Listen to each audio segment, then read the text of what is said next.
Assalamualaikum warahmatullahi wabarakatuh. Halo semuanya. Perkenalkan, nama saya Yola Medistia, mahasiswa program studi Pendidikan Sosiologi, Fakultas Ilmu Sosial dan Hukum, Universitas Negeri Jakarta. Pada kesempatan kali ini, saya akan menyampaikan sebuah analisis dengan judul Pengaruh Perkembangan Teknologi Terhadap Pembelajaran Masa Kini. Topik ini sangat relevan dengan kehidupan kita sebagai mahasiswa ataupun pelajar, karena hampir seluruh aktivitas pembelajaran saat ini tidak bisa lepas dari perkembangan teknologi digital. Sebelum perkembangan teknologi berkembang pesat seperti saat ini, proses pembelajaran masih didominasi oleh sistem konvensional. Pada masa tersebut, buku cetak menjadi sumber belajar utama, sementara guru atau dosen berperan sebagai pusat penyampaian informasi. Kegiatan belajar mengajar berlangsung secara satu arah aja, di mana peserta didik lebih banyak mendengarkan, mencatat, dan menghafal materi yang disampaikan di kelas. Akses terhadap sumber belajar juga sangat terbatas karena siswa dan mahasiswa hanya mengandalkan buku pelajaran atau penjelasan dari pendidik aja. Seiring berjalannya waktu, perkembangan teknologi mulai membawa perubahan dalam dunia pendidikan. Media pembelajaran tidak lagi terbatas pada buku dan papan tulis, melainkan mulai dilengkapi dengan komputer, proyektor, dan juga internet. Perubahan ini menjadi awal pergeseran pola pembelajaran dari yang bersifat pasif menuju pembelajaran yang lebih interaktif. Peserta didik mulai dikenalkan dengan sumber belajar digital, seperti materi daring dari video pembelajaran yang memberikan pengalaman belajar yang lebih variatif. Transformasi tersebut semakin terasa ketika pembelajaran memasuki era digital. Saat ini, proses belajar tidak lagi terikat oleh ruang dan waktu. Siswa dan mahasiswa dapat mengakses materi pembelajaran melalui e-book, platform pembelajaran daring seperti Google Classroom, Microsoft Teams Education, Zoom, lalu aplikasi edukasi dan video pembelajaran kapan saja dan di mana saja. Peran pendidik pun ikut berubah, tidak lagi hanya sebagai penyampai materi aja, tetapi juga sebagai fasilitator yang membimbing peserta didik dalam memahami dan mengolah informasi. Selain itu, pembelajaran modern menekankan pada kemandirian dan keaktifan peserta didik. Teknologi memungkinkan siswa dan mahasiswa untuk mengeksplorasi materi secara mandiri, berdiskusi secara daring, serta mengembangkan kreativitas melalui berbagai media digital. Pembelajaran menjadi lebih fleksibel, personal, dan menyesuaikan dengan kebutuhan serta gaya belajar masing-masing individu. Dengan demikian, transformasi pembelajaran dari konvensional ke modern bukan sekadar perubahan media, tetapi juga perubahan pola pikir dan cara belajar. Teknologi hadir sebagai sarana yang mendukung terciptanya pembelajaran yang lebih efektif, menarik, dan relevan dengan tuntutan zaman.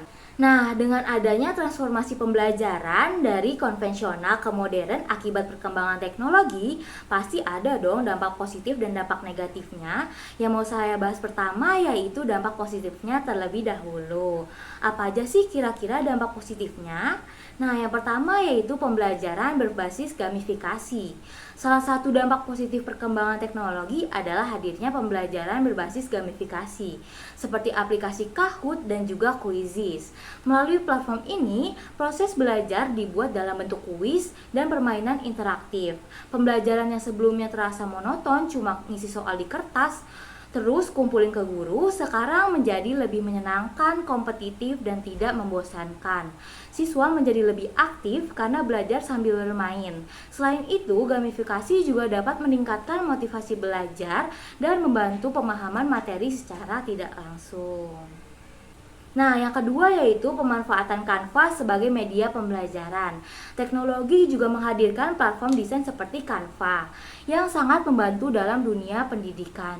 Canva memungkinkan siswa dan mahasiswa membuat poster, infografik, dan presentasi dengan mudah karena tersedia berbagai template yang menarik dan siap pakai. Selain itu, Canva kini dilengkapi dengan fitur Canva AI yang memungkinkan pengguna membuat desain atau materi hanya dengan mengetikkan perintah atau prompt sesuai kebutuhan.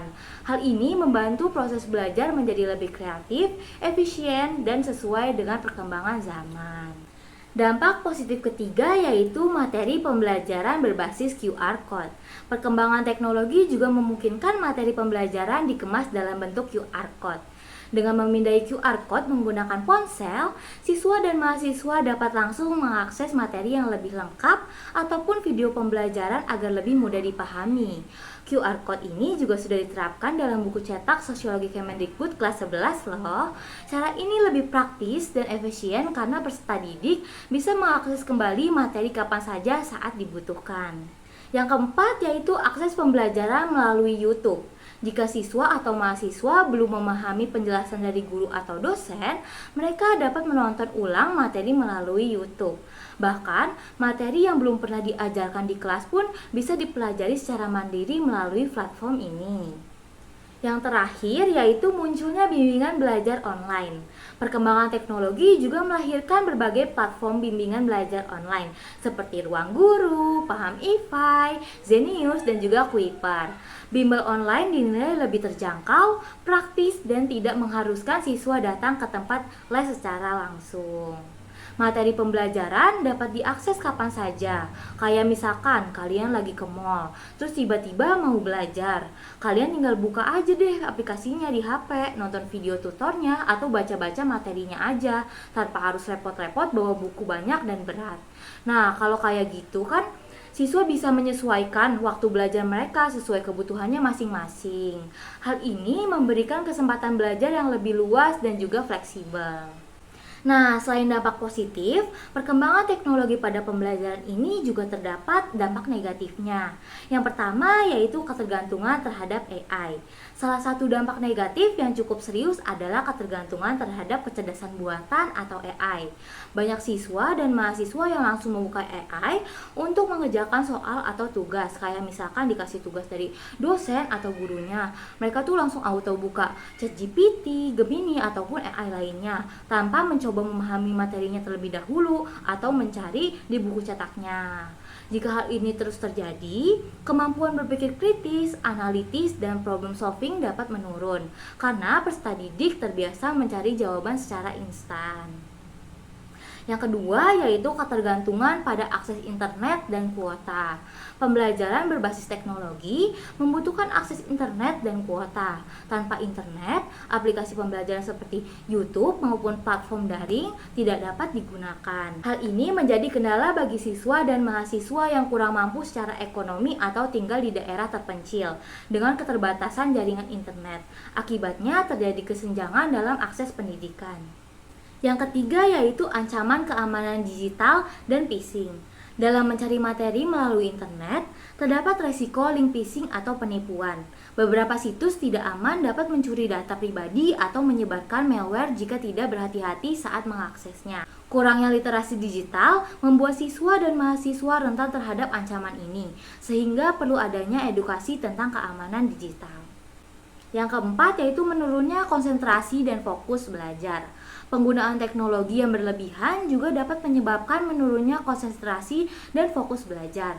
Saat belajar menggunakan ponsel atau laptop seperti sedang belajar menggunakan e-book, lagi bikin poster di Canva, atau lagi ngerjain kuis lewat Kahoot, siswa dan mahasiswa sering terdistraksi oleh notifikasi media sosial, pesan masuk, atau aplikasi hiburan lainnya.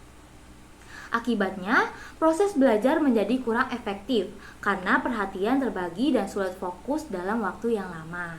Yang terakhir yaitu menurunnya motivasi dan kedisiplinan belajar siswa.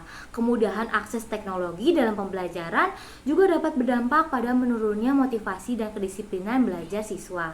Karena materi dapat diakses kapan saja dan di mana saja. Sebagian siswa dan mahasiswa justru cenderung menunda belajar dan mengerjakan tugas mepet deadline. Selain itu, bila pembelajaran dilaksanakan secara daring, pengawasan dari guru atau dosen menjadi lebih terbatas.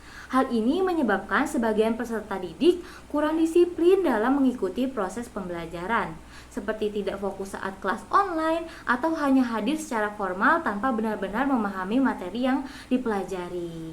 Jadi, kesimpulan analisis materi ini adalah perkembangan teknologi memberikan pengaruh yang sangat besar terhadap pembelajaran masa kini.